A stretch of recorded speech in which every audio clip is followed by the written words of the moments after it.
Dê uma olhada neste gráfico. Ele mostra quem realmente ganhou com a globalização entre 1988 e 2008, com base em quanto as rendas cresceram. O grande grupo no meio é principalmente a China, onde centenas de milhões saíram da pobreza e se tornaram classe média. Porém, um grupo ficou para trás, a classe média baixa nos Estados Unidos da América e em outros países ocidentais. Seus rendimentos pouco mudaram. Enquanto isso, os rendimentos do topo 1% dispararam, equiparando-se aos ganhos da classe média chinesa. Então, o que está acontecendo aqui? Quem realmente está ganhando com a globalização? Na realidade, esse gráfico esclarece bastante o motivo da eleição de Trump e da imposição de tarifas a outros países. Vamos analisar isso mais a fundo.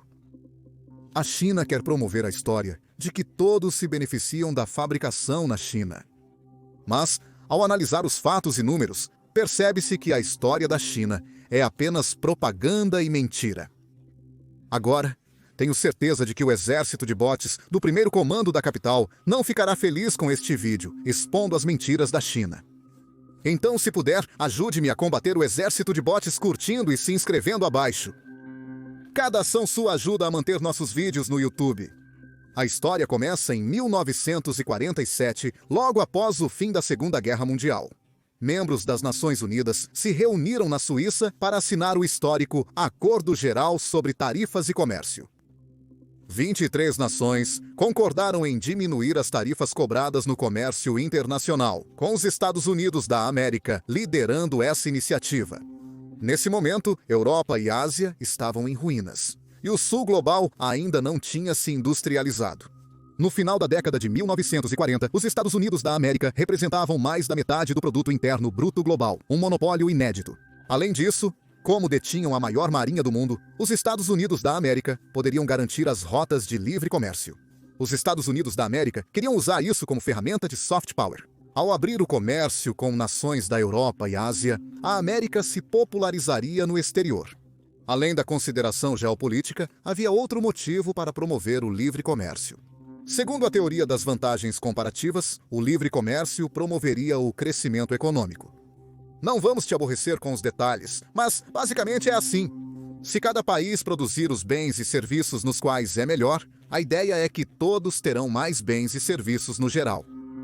Então, para alcançar isso, as restrições ao comércio internacional foram removidas pouco a pouco. O gráfico mostra a média das tarifas de importação cobradas pelos Estados Unidos da América ao longo do tempo. Nos anos 1800, os Estados Unidos da América taxavam as importações em até 57%. Em 7,9%, a taxa média caiu para 7,9% e em 1995 foi reduzida para 2,5%. Este foi um ano importante, pois em 1º de janeiro de 1995, a Organização Mundial do Comércio foi criada. Sediada em Genebra, Suíça, a Organização Mundial do Comércio tem como objetivo principal reduzir as tarifas e outras barreiras comerciais no mundo. Atualmente tem 166 membros, cobrindo 98% do produto interno bruto global e 93% da população global. Desde 1995, as tarifas dos Estados Unidos da América sobre importações caíram para menos de 1,5% na década de 2010. A redução contínua das tarifas de importação possibilitou a consolidação da globalização. De acordo com o gráfico, de 1950 a 2023, o volume de comércio global cresceu 4.400%.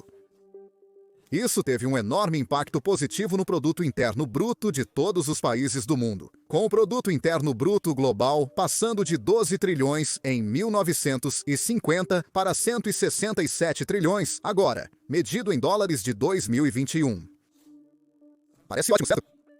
Mas esses números podem simplificar demais a realidade. Para entender isso, temos que olhar para a balança comercial dos Estados Unidos da América.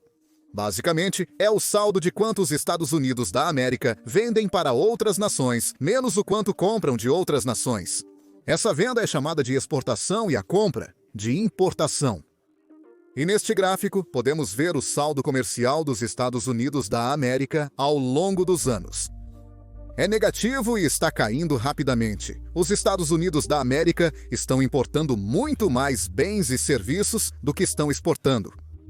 Em 2024, o déficit comercial total em bens atingiu United States Dollar dos Estados Unidos, 1,2 trilhão, um nível extremo.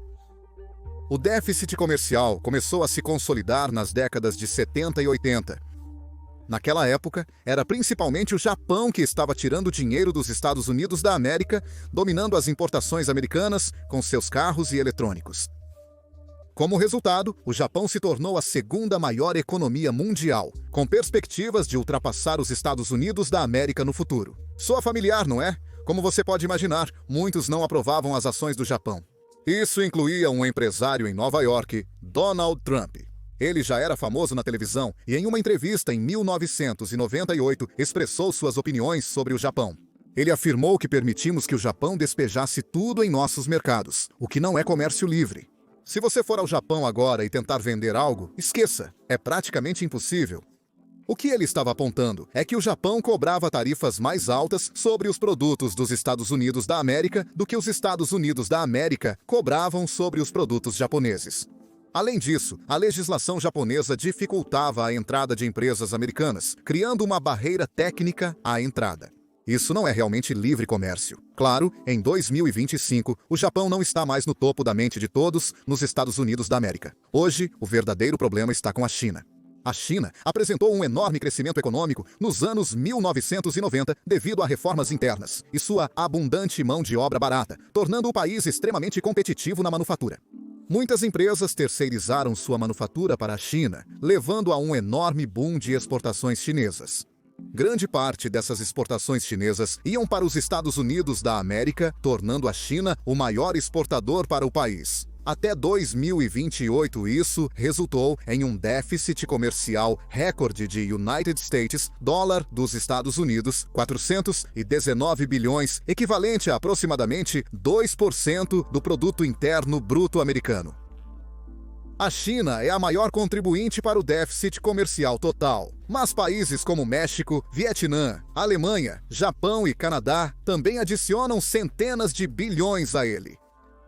Porém, vale ressaltar que muitas exportações do México, Vietnã e Canadá são, na realidade, produtos chineses que seguem um caminho complexo para burlar as tarifas americanas. O déficit real com a China é, na realidade, muito maior, especialmente após 2018, quando a guerra comercial se intensificou. Os números de 2024 indicam que o déficit comercial da América com a China é inferior a 300 bilhões.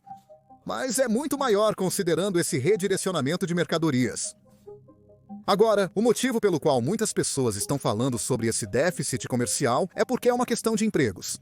Com a migração da produção para a China, os salários chineses estão subindo, enquanto a renda da classe média baixa norte-americana fica para trás. Discutiremos isso depois. Antes, é crucial esclarecer os fatos. O que ocorre na China não é de fato livre comércio. Em 2001, quando a China entrou na Organização Mundial do Comércio, o primeiro comando da capital prometeu abrir seus mercados e seguir algumas regras comerciais básicas. Mas nos 24 anos desde então, não cumpriu esses acordos. A China prometeu reduzir tarifas para abrir seu mercado a empresas estrangeiras. Mas nos anos 2000, o país ainda tinha uma taxa média de tarifas de cerca de 5%. E nos anos 2010, estava cobrando de 3 a 5% nas importações. Enquanto isso, os Estados Unidos da América cobravam apenas 1,5%, dando às empresas chinesas uma vantagem injusta sobre as americanas. Para empresas americanas, fazer negócios na China é um grande desafio. A China utiliza regulamentação excessiva para dificultar a venda de produtos americanos, assim como o Japão fazia anteriormente. Essa prática de impor barreiras técnicas à entrada é ilegal pelas regras da Organização Mundial do Comércio, mas ainda ocorre. Em muitas indústrias estratégicas, as empresas americanas só têm chance na China quando formam joint ventures com empresas chinesas. Assim, a empresa chinesa adquire participação majoritária e exige que a produção e os investimentos ocorram na China, e que a empresa americana compartilhe sua propriedade intelectual. O problema da propriedade intelectual é muito mais amplo. Muitos atores chineses estão roubando propriedade intelectual de empresas americanas através de operações cibernéticas. O governo americano estima que o roubo de propriedade intelectual está custando aos Estados Unidos da América 600 bilhões anualmente, com os custos acumulados ao longo dos anos chegando aos trilhões. O roubo de propriedade intelectual é, na verdade, muito mais custoso para a economia americana do que o próprio déficit comercial. Esse é um dos motivos pelos quais as empresas chinesas inovaram tão rapidamente. Desrespeitar os direitos de propriedade intelectual é outra linha vermelha que a China não deveria ter cruzado como parte da Organização Mundial do Comércio. Afinal, você não pode roubar os segredos comerciais das empresas americanas e depois conquistar o mercado delas vendendo para o consumidor americano. A China também quebrou a promessa de se afastar de seu modelo econômico controlado pelo Estado. Segundo o representante comercial dos Estados Unidos da América, este é um dos maiores problemas no comércio com a China. Um relatório de 2024 afirmou que a China ainda representa o maior desafio para o sistema de comércio internacional. Mesmo após 23 anos como membro da Organização Mundial do Comércio, a China ainda adota uma abordagem estatal para a economia e o comércio, contrariando as normas e princípios da organização. Isso é um ponto válido. As estatais representam 40% do produto interno bruto chinês. E toda suposta corporação privada chinesa tem um conselho do primeiro comando da capital no topo de sua estrutura empresarial. Você pode se perguntar por que a Organização Mundial do Comércio se importaria com o sistema econômico da China. O problema é que a China pode usar seu acesso livre aos mercados americanos de forma desleal. Por exemplo, no caso do aço. A China usa política fiscal, empréstimos baratos de bancos estatais e controle político sobre os fabricantes de aço para produzir aço em excesso. Isso permitiu à China despejar aço no exterior, levando à falência de muitas siderúrgicas ocidentais. Não foi um processo orgânico. Isso tem um grande custo econômico e estratégico para os Estados Unidos da América. Situações similares ocorreram com painéis solares e veículos elétricos. Agora, a China busca fazer o mesmo com inteligência artificial e semicondutores. A combinação de roubo de propriedade intelectual americana pela China, exclusão de empresas estrangeiras e favorecimento das próprias empresas contribui para o enorme e crescente déficit comercial dos Estados Unidos da América. Isso não é livre comércio. Isso é roubar seu concorrente, e tudo isso está atingindo muito um grupo, a saber, os americanos de classe média baixa. Para entender isso, voltemos ao gráfico inicial. Porque de 1988 a 2008, a classe média asiática e o 1% global aumentaram sua renda real em mais de 80%. Mas a classe média baixa nos países ocidentais, incluindo os Estados Unidos, viu quase nenhum crescimento. O déficit comercial explica parcialmente isso. Muitas fábricas que empregavam americanos de renda média baixa foram para a China. Desde que a China decolou, a produção industrial nos Estados Unidos da América estagnou e o emprego no setor despencou. O déficit comercial com a China causou a perda de 3,7 milhões de empregos nos Estados Unidos da América entre 2001 e 2018, segundo o Instituto de Política Econômica. Isso equivale à população de Los Angeles. Para muitos deles, a perda do emprego na indústria resultou em perda permanente de renda. Mas, atualmente, a taxa de desemprego está em baixas históricas. Então, esses empregos na indústria foram substituídos. Contudo, um problema maior é que os salários pararam de crescer. O gráfico mostra que os 90% de menor renda nos Estados Unidos da América estão tendo pouco avanço na renda real. Corrigida pela inflação, a renda deles cresce menos de 0,5% ao ano. E isso são os 90% mais baixos dos americanos. Os 50% mais pobres estão em situação ainda pior. Já as pessoas no topo 1% tiveram um 10 vezes maior. Este fenômeno que vemos nos Estados Unidos da América está realmente relacionado ao crescente déficit comercial. A terceirização da manufatura para a China beneficia principalmente os executivos de alto escalão. Um diretor executivo de uma empresa multinacional pode receber um grande bônus se seus custos de produção caírem para uma fração do que eram. Engenheiros de gigantes da tecnologia como a Apple são mais valiosos atualmente, pois seus designs podem ser produzidos na China a baixo custo. A lista segue com CFOs, executivos de cadeia de suprimentos e investidores lucrando com o comércio com a China. Se fazer negócios com a China é bom para eles a longo prazo, é uma questão totalmente distinta. A China certamente buscará prejudicar as empresas americanas, o que impactará até os americanos mais ricos. Atualmente, os dólares americanos estão sendo direcionados para empregos estrangeiros de baixa qualificação ou para empregos domésticos de alta qualificação, deixando a classe de renda média-baixa americana para trás. Isso não é perceptível somente pelos números do Produto Interno Bruto.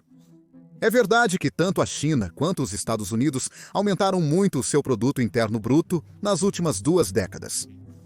Os economistas que afirmam que o livre comércio promove o crescimento econômico estão tecnicamente corretos. Mas se um americano ganha $1 milhão a mais e 99 outros americanos mal conseguem acompanhar a inflação, nem todos estão felizes. Essa história é a principal razão pela qual Trump venceu as eleições de 2024. Sua mensagem sobre ser duro com a China e trazer empregos de volta ressoa no cinturão da ferrugem. Trump venceu em Michigan, Pensilvânia, Ohio, Indiana e Wisconsin, alguns dos estados mais decisivos. Como é de conhecimento geral, ele está utilizando tarifas para tentar cumprir sua promessa. As tarifas protegem as indústrias domésticas contra as estrangeiras, tornando a manufatura americana mais competitiva, apesar dos custos trabalhistas mais altos. É também uma fonte de receita governamental, permitindo ao governo Trump supostamente reduzir impostos de renda. Essa estratégia é chamada de protecionismo e tem sido usada repetidamente no passado. Mas os precedentes históricos são muito mistos, tornando o protecionismo uma política muito controversa. Há vários exemplos de países onde o protecionismo funcionou, como os Estados Unidos da América em seus primórdios, a Alemanha no século XIX e, mais recentemente, Japão, Coreia do Sul e China. Contudo, esses países ainda eram subdesenvolvidos quando adotaram o protecionismo. Faz sentido proteger as indústrias domésticas quando ainda são pouco competitivas, para dar-lhes tempo para crescer. Mas proteger as indústrias domésticas também pode dar muito errado. Países como Brasil, Índia e especialmente Argentina passaram por um mau bocado quando tentaram usar tarifas. O líder populista argentino, Juan Perón, usou tarifas de maneiras prejudiciais, destruindo o sucesso de longo prazo da Argentina.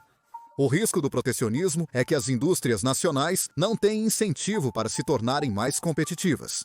Além disso, se você se fechar para outros países, também não poderá vender mercadorias para eles, o que pode ser devastador. Contudo, se a política comercial vigente permanecer inalterada, a classe média baixa americana tende a continuar ficando para trás. Portanto, fica evidente que a questão do livre comércio é extremamente complexa. Para complicar ainda mais, também devemos reavaliar o próprio déficit comercial. Porque se sair do controle, não apenas levará à estagnação para a classe média baixa, mas significará que a América será comprada.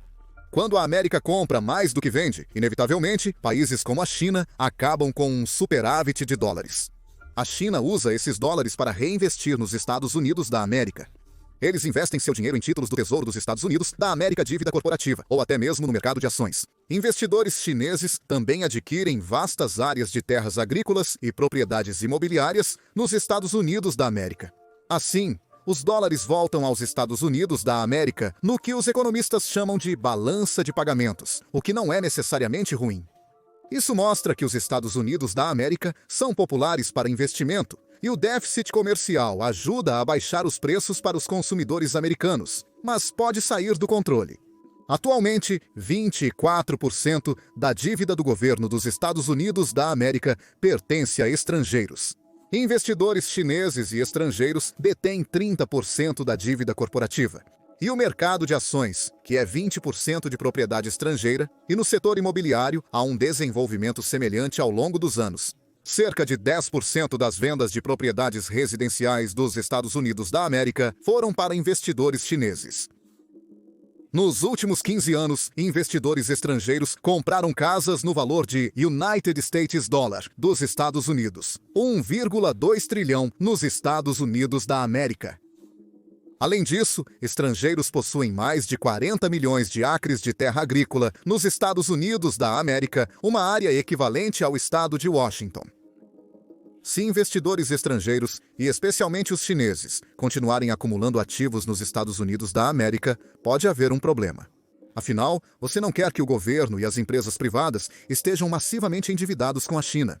Você também não quer que a China se torne dona de grande parte das terras agrícolas e propriedades residenciais da América. Isso seria uma enorme fraqueza nesta competição geopolítica entre as duas maiores potências do mundo.